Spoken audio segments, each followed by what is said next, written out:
What is it about working with clay that fills your cup? Probably the coffee I put in it. Yeah.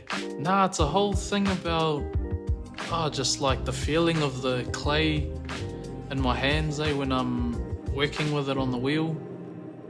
When Kaeleb Ngatai sits behind the clay wheel, he's taken to another world. You start off with a ball of clay, and then from there you can literally make anything. You are freeing your imagination. The Ngāti Whakaue Uri is a potter and clay artist, a passion he discovered in one of the darkest times in his life. I don't think I've really told too many people about it.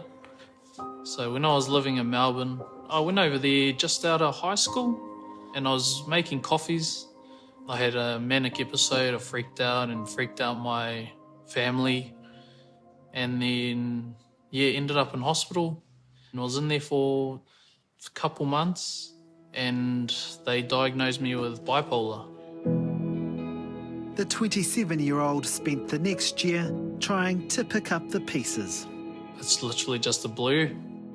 They explained it to me as like having a car crash, but just like a car crash for your brain. Pretty heavy. Yeah, it was pretty heavy. I don't think about it too often. But it was literally in bed all day, no energy, depressed. That was that for like almost a year. And then I'd still have to work. As part of his therapy, Kaeleb was invited to a creative studio in Melbourne. There was music, textiles, painting, drawing, computers, and the other thing was pottery. I knew nothing about pottery at that time. And they were just like, "Oh, Kaeleb, did you want to give this a go to pottery?" I was like, "Oh, yeah, okay." And then had a jam, really enjoyed it. I was like, this is cool. Working with clay helped him to emerge from the shadow of his depression. I think even just the feeling of clay in your hands is just really good for you. It's good for the mind, like sort of slows your mind down, shuts it off, and you're just feeling this clay, all your senses are just activated. That was the whole start of it. Returning home to Aotearoa during COVID, becoming another important step in his healing. Just being back home, it's just a whole nother energy. Kaeleb joined the Potters Club at the Rotorua Arts Village. I've honestly met so many people just through being here. Where he's now working full-time. I didn't realise how big the community was until just recently, and how many people show up to support. Put a pressure on the top so that your piece doesn't go flying off. 5 years after first picking up pottery, Kaeleb's now teaching night classes. It's not easy. I do tell people that. Looks like Tom's already got the hang of it. I find that some people pick it up easier than others. And it would be at the Arts Village where his business, Kaeleb's Kups, came to life. So I make a whole bunch of ceramic cups, and hence the name Kaeleb's Kups. Why'd you choose cups?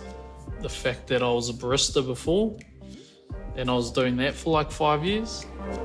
His surroundings back home inspiring his designs. Tried matching the lake, get a colour that matches the lake, and then even the colour of the sulphur. Been trying to get that as well, and the pink and white terraces. You'll often see Kaeleb at markets in Rotorua, Whakatane and Tāmaki Makaurau. It's like walking on hot coals if you're quick enough. Yeah. A few people have told me that they feel the wairua in the day when I'm making it. Just turning the brain off and just going with what I feel. So my wairua is in every piece I make. Each cup holding a part of the journey he's taken so far. I still pick them up all the time and have a look at all my pieces I've made. I'm like, that's wicked. Yeah. Has been able to create with clay and become an artist helped you to feel like you're not defined by your mental health or by bipolar? I don't define myself by that at all. I'm just Kaeleb. I guess that's the sort of the only label that I sort of define myself as. Instead, he's grateful for the role of clay in moulding the person he is today. It's been a pretty long journey. I don't think it's going to end anytime soon either.